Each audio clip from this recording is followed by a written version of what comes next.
أعوذ بالله من الشيطان الرجيم. بسم الله الرحمن الرحيم.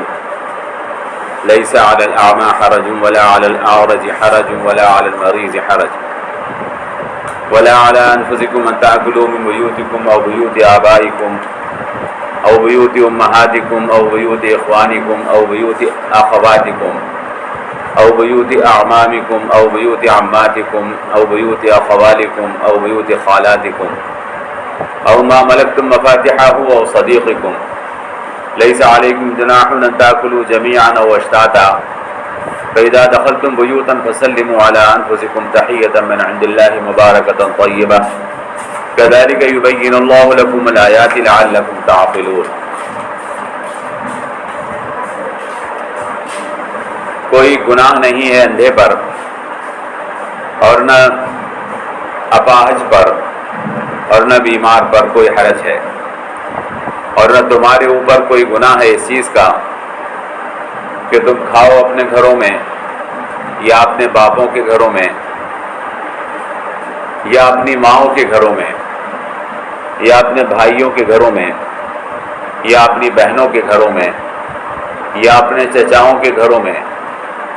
یا اپنی پھوپھیوں کے گھروں میں یا اپنی خالاؤں کے گھروں میں یا اپنے ماموؤں کے گھروں میں یا ان لوگوں کے گھروں میں کہ جن کے گھروں کے تم مالک ہو یا اپنے دوستوں کے گھروں میں. کوئی گناہ نہیں ہے کہ تم کھاؤ اکٹھے ہو کر یا اکیلے اکیلے. تو جب تم داخل ہوا کرو کسی گھر میں تو سلام کیا کرو تم اپنے اوپر. یہ ایک اللہ کی طرف سے تحفہ ہے جو برکت والا ہے اور پاک ہے. اسی طرح سے اللہ تبارک و تعالیٰ تمہارے لیے اپنی آیتوں کو بیان فرماتا ہے تاکہ تم سمجھو.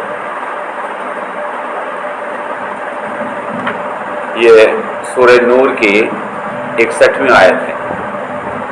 سورۃ النور. اس سورت میں پیچھے ہم بیان کرتے چلے آ رہے ہیں اور اس میں اللہ تبارک و تعالیٰ نے ہمارے گھروں میں جو ہم اپنی زندگی بسر کرتے ہیں، جو معاشرے میں زندگی بسر کرتے ہیں، اس کے احکامات کو بیان کیا ہے کہ ہم اپنے گھروں میں، اپنے محلوں میں، اپنے خاندانوں میں کیسے رہیں. یہ سارے احکامات تفصیل کے ساتھ پیچھے بیان ہوتے ہوئے آ رہے ہیں. اب یہاں پر اللہ تعالیٰ ایک مسئلہ بیان فرما رہے ہیں. لیس علی الاعمى حرج ولا علی الاعرج حرج ولا علی المریض حرج. یہ مسئلہ بیان ہو رہا ہے یہاں پر اس آیت میں کہ کون کون لوگ کھانا ساتھ کھا سکتے ہیں، کون کون لوگ کھانا ساتھ نہیں کھا سکتے. اصل میں پیچھے جو احکامات آئے ہیں اس میں بیان کیا گیا تھا تفصیل کے ساتھ کہ کسی کے گھر دعوت میں جانے سے پہلے کیا شرطیں ہیں، دوسرے کے گھر کھانا کھانے کے لیے کیا شرطیں ہیں. کہیں ایسا نہ ہو کہ آدمی دوسرے کے گھر کھانا کھانے کی فکر میں اپنی عزت کو گنوا دے. بہت سے لوگ ایسے ہوتے ہیں کہ انہیں اس چیز کی پرواہ نہیں رہتی کہ کہیں ایسا دوسرے کی نگاہ کے اندر نہ ہو جائے کہ وہ میری عزت ختم کر دے، اس کے گھر کھانا کھانے پہنچ جاتے ہیں. تو اس سلسلے کے احکامات پیچھے بیان ہو چکے ہیں کہ ہر کسی کے گھر بغیر اجازت کے کھانا کھانا جائز نہیں ہے، اور کوئی آدمی اگر بغیر اجازت کے کسی کے گھر کھانا کھانے پہنچ جاتا ہے تو وہ ناجائز ہے. تو یہ سوال پیدا ہوتا ہے کہ صحابہ کرام رضوان اللہ تعالی علیہم اجمعین چونکہ وہ اللہ کے احکامات پر عمل کرتے تھے تو ان کو ایسا لگا کہ شاید کسی کے گھر بھی کھانا جائز نہیں. تو اس آیت مبارکہ میں اللہ تعالیٰ نے ان لوگوں کا بیان کیا ہے کہ جو لوگ دوسروں کے گھر کھانا کھا سکتے ہیں بلا تکلف، اس میں کوئی ضروری نہیں ہے کہ ان سے اجازت لی جائے. اس میں ایک حکم تو یہ بیان کیا گیا کہ کوئی اپاہج ہے، کوئی اندھا ہے یا کوئی ضرورت مند ہے، بیمار ہے، اگر وہ کہیں پر کھانا کھانے کے لیے پہنچ جاتا ہے اور صاحب خانہ یا اس کے گھر کی عورت اس کے سامنے کھانا پیش کر دیتی ہے تو اس کو صاحب خانہ سے، مالک مکان سے اجازت لینے کی ضرورت نہیں ہے. یعنی ضرورت مند لوگوں کو کھانا عورت دے تو اس کو شوہر سے اجازت کی ضرورت نہیں ہے، وہ دے سکتی ہے۔ اور دوسرا مسئلہ یہ بیان کیا کہ تم اپنے گھروں میں کھانا کھا سکتے ہو، اپنے گھر میں کھانا کھانے کے لیے اجازت لینے کی کوئی ضرورت نہیں ہے۔ اپنے گھروں سے مراد یعنی گھر کے بچے، گھر کی عورتیں، گھر کے بڑے۔ اب شوہر مالک ہے، اصل تو شرعاً ساری ملکیت کا مالک شوہر ہے۔ اگر یہ لازم کر دیا جائے کہ اجازت لو، تو جب تک باپ نہ آ جائے، جب تک گھر کا مالک نہ آ جائے، بچے بھی کھانا نہ کھائیں، تو اجازت دے دی گئی کہ اس کے کوئی حرج نہیں ہے کہ گھر کے جو لوگ ہیں وہ کھانا بغیر اجازت کے کھا سکتے ہیں، اس لیے کہ ان کو تو کھانا ہی وہاں پر ہے۔ تو اللہ نے فرمایا وَلَا عَلَىٰ أَنفُسِكُمْ أَن تَأْكُلُوا مِن بُيُوتِكُمْ، کوئی گناہ نہیں ہے تمہارے اوپر اس چیز کا کہ تم اپنے گھروں میں کھانا کھا لو، او بیوت آبائکم، یا اپنے باپوں کے گھروں میں کھانا کھا لو، او بیوت امہاتکم، یا اپنی ماؤں اور نانیوں کے گھر میں کھانا کھا لو، او بیوت اخوانکم، اور اپنے بھائیوں کے گھروں میں کھانا کھا لو۔ بھائی کے گھر گیا، اب بھائی گھر میں موجود نہیں ہے، بھابھی نے کھانا پیش کر دیا، کھائیے۔ اب وہ اس انتظار میں بیٹھا ہے کہ بھائی آئے تو کھانا کھاؤں، اس کی اجازت کی کوئی ضرورت نہیں ہے۔ او بیوت اخواتکم، یا اپنی بہنوں کے گھر بھی تم کھانا کھا سکتے ہو، او بیوت اعمامکم، یا اپنے چچاؤں کے گھروں کے اندر بھی کھانا تم کھا سکتے ہو، او بیوت عماتکم، یا اپنی پھوپھیوں کے گھر کھانا کھا سکتے ہو، او بیوت اخوالکم، یا اپنے ماموں کے گھر کھانا کھا سکتے ہو، او بیوت خالاتکم، یا اپنی خالاؤں کے گھر کھانا کھا سکتے ہو، او ما ملکتم مفاتحہ، یا ایسے گھروں کے جن کی چابیاں تمہارے پاس رہتی ہیں، یعنی کہ جن گھروں کے تم مالک ہو، ان گھروں میں تمہارے ایسے عزیز و اقارب رہتے ہیں کہ جس کے مالک تم ہو، یعنی جیسے فیکٹری ہے، نوکر چاکر جہاں رہتے ہیں ہمارے، وہاں پر بھی ہم کھانا کھا سکتے ہیں۔ او صدیقکم، یا جو جگری دوست ہیں، جو بہت قریبی دوست ہیں، ان کے گھر بھی اگر ہم جائیں تو ہم بغیر اجازت کے کھانا کھا سکتے ہیں۔ یہاں اللہ تبارک و تعالیٰ نے فرمایا کہ لیس علیکم جناح ان تاکلوا جمیعا و اشتاتا، یہ تیسرا مسئلہ بیان کیا جا رہا ہے کہ ان گھروں میں تم چاہے اکٹھے ہو کر کھانا کھاؤ یا الگ الگ کھانا کھاؤ، دونوں شکلوں میں جائز ہے۔ کیونکہ بعض لوگ ایسا سمجھتے ہیں، بعض لوگوں کے اندر یہ طریقہ رائج ہے کہ وہ ساتھ کھانا کھانے کو برا سمجھتے ہیں، الگ الگ پلیٹوں میں کھانا کھاتے ہیں، اور بعض لوگوں کے اندر یہ طریقہ رائج ہے کہ وہ الگ الگ کھانے کو برا سمجھتے ہیں۔ جیسے ہمارے یہاں ہندوستان کے اندر ہم دیکھتے ہیں کہ یہ لوگ اکٹھے ہو کر کھانا کھانے کو برا سمجھتے ہیں، یہ الگ الگ پتوں پہ رکھ کے کھانا کھانے کے عادی قوم ہے، اور کشمیری قوم وہ ہے وہ الگ الگ کھانے کو برا سمجھتی ہے۔ اللہ تبارک و تعالیٰ نے یہاں پر فرمایا کہ کوئی حرج نہیں ہے، جیسے موقع ہو، چاہو اگر الگ کا موقع ہے تو الگ کھا لو، اور اگر اکٹھا موقع ہے ایک پلیٹ کے اندر 4 آدمی 6 آدمی بیٹھ کر کھانا کھائیں، کھا سکتے ہیں، اور اگر الگ الگ کھانا چاہو تو اس میں بھی کوئی حرج نہیں ہے۔ لیس علیکم جناح ان تاکلوا جمیعا و اشتاتا، دونوں صورتیں جائز ہیں۔ اکیلے کھانا کھاؤ گے تو بھی جائز ہے، اور اگر مل کر کھاؤ گے تو بھی جائز ہے۔ یہ اصل میں محبت سے وابستہ اصول ہے۔ اگر کسی کو باہم محبت زیادہ ہوتی ہے، تعلق زیادہ ہوتا ہے، تو وہ دوسری کی پلیٹ میں سے لقمہ لے لیتا ہے، یہ محبت کی علامت ہوتی ہے۔ تو اللہ نے فرمایا کوئی حرج نہیں ہے اس بات میں کہ تم الگ الگ کھانا کھاؤ یا اکٹھے ہو کر کھانا کھاؤ۔ فَإِذَا دَخَلْتُمْ بُيُوتًا فَسَلِّمُوا عَلَىٰ أَنفُسِكُمْ، یہ چوتھا حکم بیان کیا جا رہا ہے اس آیت میں کہ جب تم داخل ہوا کرو کسی بھی گھر میں، چاہے اپنے گھر میں داخل ہو، چاہے اپنی ماں کے گھر میں داخل ہو، چاہے اپنے بھائی کے گھر میں داخل ہو، اپنے ماموں، اپنے خالہ، اپنے چچا کے گھر میں داخل ہو، فَسَلِّمُوا عَلَىٰ أَنفُسِكُمْ، تو سلام کیا کرو تم اپنے آپ کو۔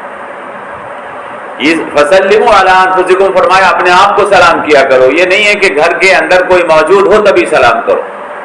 بلکہ فرمایا کہ گھر میں اگر کوئی موجود نہ بھی ہو تب بھی سلام کرو۔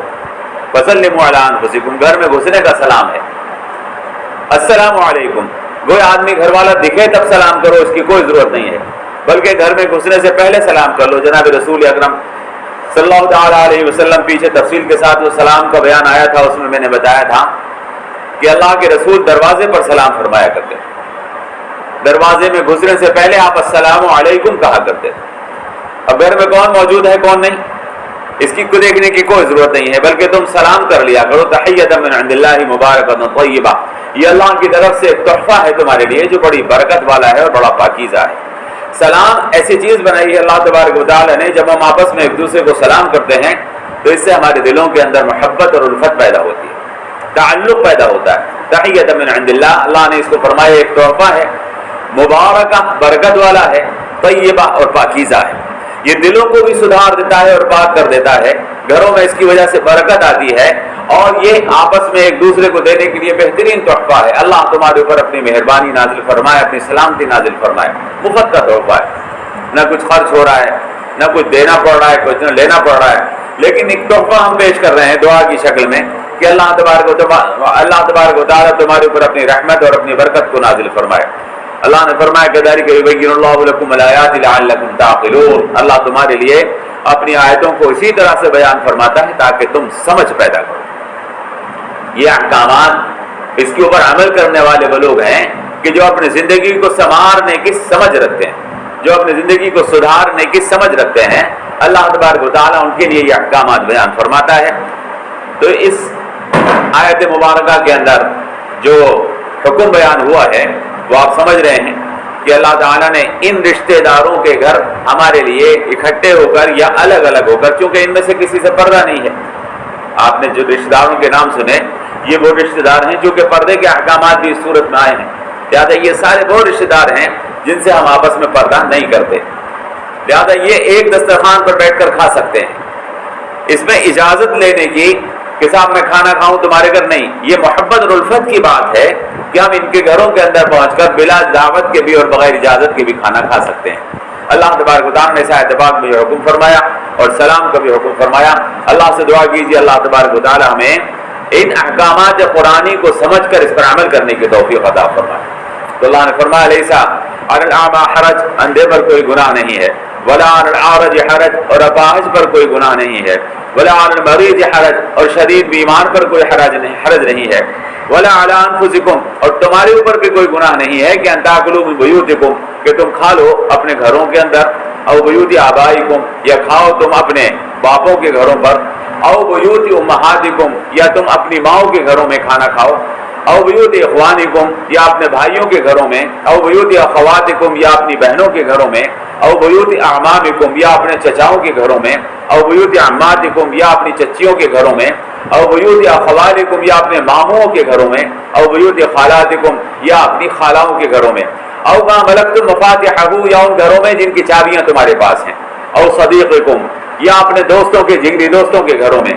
جگری دوست کے بارے میں آپ جانتے ہیں کہ جگری دوست ہمارا اس کے گھر کھانا کھانے سے خوش ہوتا ہے، دوستی تو یہی ہے، محبت تو یہی ہے، اگر ہم اس کے گھر کھانا کھائیں گے تو وہ کوڑھے گا نہیں۔ یہ سارے وہ لوگ ہیں کہ اگر ہم ان کے گھر پہنچیں گے تو ان کے دل میں ہمارا ان کے گھر کھانا کھانے سے دل میں کڑن پیدا نہیں ہوگی، بلکہ ان کی محبت اور زیادہ بڑھ جائے گی۔ اللہ نے فرمایا سب گھروں میں کھا سکتے ہو،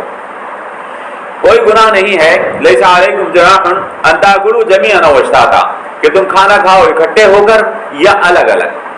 ایک ساتھ بیٹھ کر کھاؤ یا الگ الگ کھاؤ، کچھ حرج نہیں ہے، دونوں شکلوں میں کھا سکتے ہو۔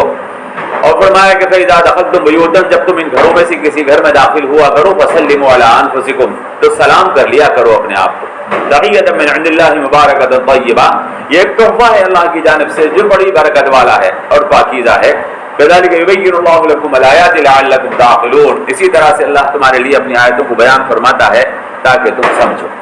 اللہ ہمیں عمل کرنے کی توفیق عطا فرمائے۔ فقط کوئی سوال تو کر لیجیے۔